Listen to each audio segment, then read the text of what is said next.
Quand on démarre la musculation, on fait tous beaucoup d'erreurs et dans cette vidéo, on va voir les 10 erreurs à éviter quand on débute, quand on commence la musculation. C'est parti, donc sans plus attendre, tout de suite, sans pub, sans rien. Premier point, donc je l'ai noté, c'est s'entraîner trop souvent.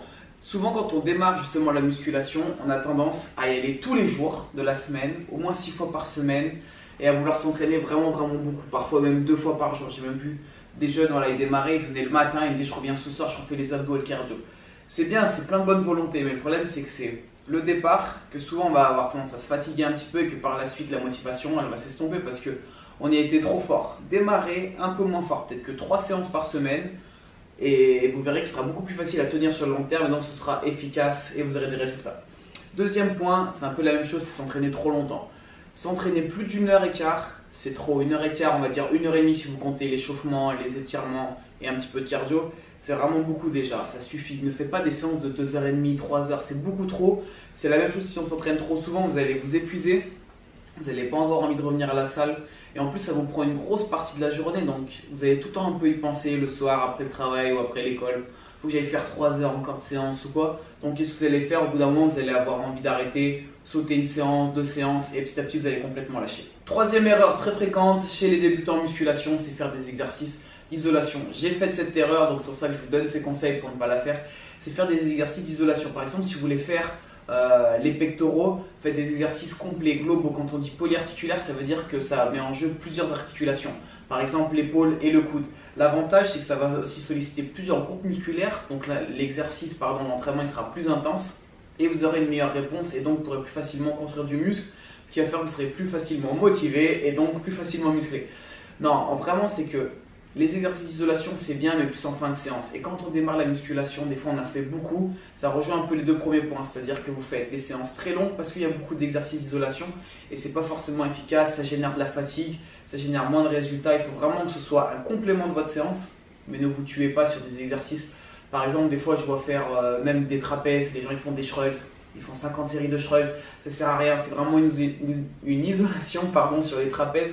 Alors que si vous faites de l'épaulé jeté, si vous faites même du tirage menton, vous travaillez déjà les trapèzes. Donc vous n'avez pas besoin vraiment encore de faire des exercices d'isolation, surtout quand vous démarrez. Parfois les gens ils font aussi les avant-bras à la salle. Ils posent l'avant-bras, ils font juste avec un haltère ou une petite barre, ils font juste les avant-bras. C'est un peu absurde. Quand vous démarrez en musculation, vous faites des exos complets. Et si vraiment plus tard, après plusieurs mois, voire plusieurs années de pratique, vous voyez que vous avez un petit retard, ok, là vous allez faire une isolation sur un petit groupe musculaire ou des exercices un peu plus précis. Mais pour démarrer, faites du sale, faites des gros exercices. Ensuite, quatrième point, c'est un peu la même chose, c'est ceux qui font trop d'abdos.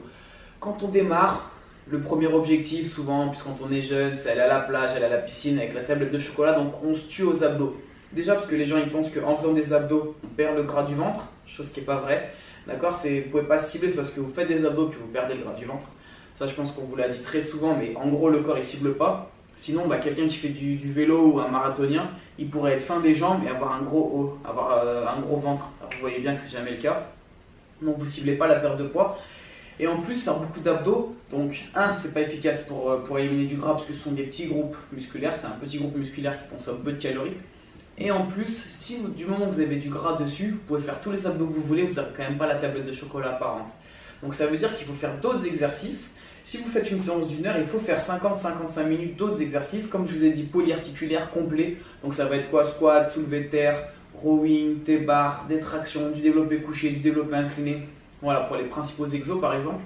Et après, vous finissez avec 5 minutes plus spécifiques sur les abdos, parce qu'il faut quand même les travailler, et beaucoup de gainage. Si vous devez faire des abdos, c'est 60-70% de gainage, différentes formes de gainage, et 30-40% d'abdos. Et là, vous aurez vraiment de bons résultats parce que les exos complets, les exos complets vont vous aider à éliminer le gras, à vous muscler, à avoir une plus grosse dépense calorique chaque jour et après on complète avec un petit peu d'abdos.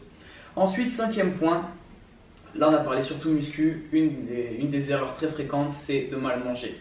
Quand on démarre en muscu, c'est super important tout de suite de régler son quotidien et donc d'avoir une bonne alimentation. L'entraînement il représente que 1 heure sur la journée, 1 heure, 1 heure et quart. Et après, il vous reste 23 heures.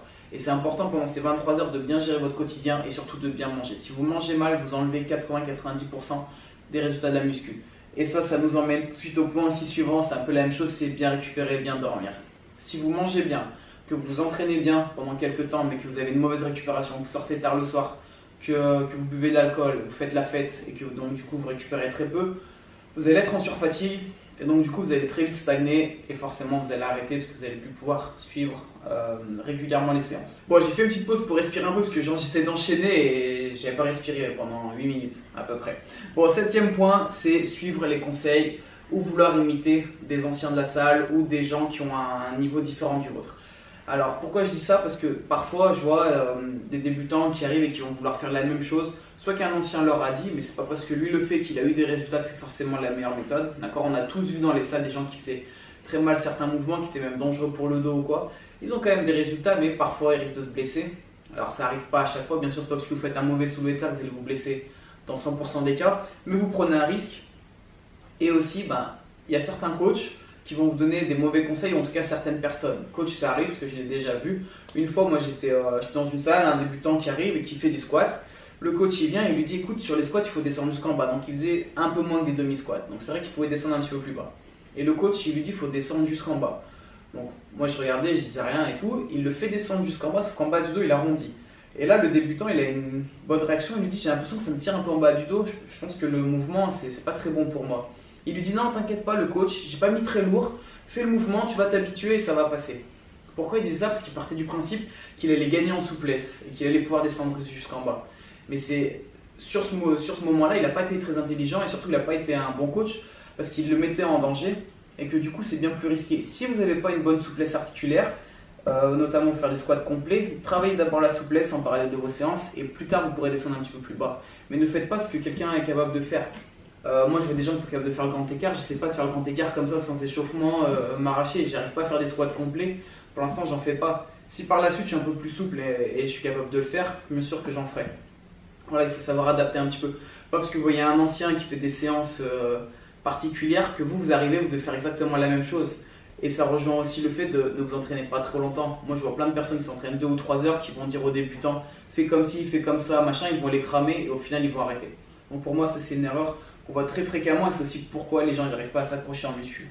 Ensuite, 8e erreur, c'est ne pas avoir de programme. Si vous arrivez à la salle, que vous ne savez pas ce que vous allez faire, c'est compliqué. Il y a pas mal de salles où les coachs proposent des programmes, même si ce sont des programmes basiques. C'est toujours bien, au moins vous savez quel exercice, n'hésitez pas à demander des conseils ou au moins avoir un programme. Si par exemple vous en trouvez un sur un super site qui s'appelle bodytime.fr, c'est encore mieux. Bref, non mais vraiment c'est important de savoir parce que pourquoi? Si vous allez à la salle, que vous savez quel groupe musculaire vous allez travailler, quelle séance, vous y allez, vous avez 7 ou 8 exercices à faire, vous les faites, voilà, c'est réglé.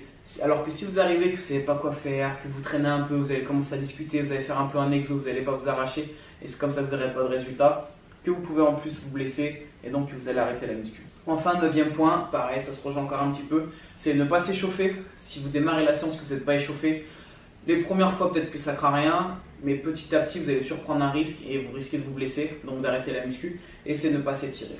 Donc ce point il est important, le 9, parce que j'avoue que je ne le fais pas très bien. Et notamment en écrivant les points, là je me suis dit il faut que je me concentre un peu plus là-dessus. Pourquoi on s'échauffe? Au minimum 3 minutes. On augmente la température corporelle, bien sûr on prépare les articulations, les muscles. Et le fait d'augmenter la température corporelle, ça active un petit peu plus l'influx sanguin, les enzymes, tout ça. Et donc on sera prêt à fournir un effort.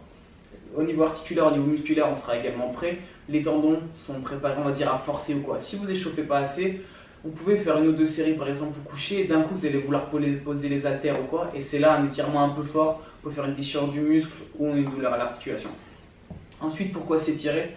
Je ne prends pas encore dans le débat s'étirer à la fin de la séance ou en dehors, on en a déjà parlé plusieurs fois, mais en gros s'étirer fin de séance pour moi c'est juste redonner la longueur initiale au muscle, c'est-à-dire sans chercher à gagner en souplesse mais juste récupérer un peu parce que les muscles ont tendance à se raccourcir. Et si en dehors des séances, idéalement le matin vous pouvez vous étirer pour là, essayer de gagner un petit peu de souplesse, c'est top. Moi, c'est aussi mon défaut. J'avoue que je le fais pas assez souvent et c'est pas bien. Bref. Et enfin, dernier point, c'est s'entraîner à l'orgueil. Pourquoi je dis ça? Parce que 98-99% des gens ils sont comme ça, nous aussi, parfois avec Alex, Jacopo et tout. C'est juste qu'on voit quelqu'un par exemple faire une série, un ami ou quoi, et on veut faire à peu près la même chose, on se dit il a mis un peu plus lourd, je vais faire pareil ou quoi. Sauf que la personne contre qui vous êtes, c'est juste vous-même. C'est-à-dire que vous devez vouloir progresser et pas forcément vouloir être meilleur qu'un autre. Ça veut dire quoi? Ça veut dire que vous mettez les charges que vous pouvez mettre, mais vous devez garder une bonne exécution des mouvements. Ne prenez pas de risque de vous blesser pour rien, c'est vraiment inutile, c'est un peu con. Et si ça vous arrive, c'est vraiment dommage.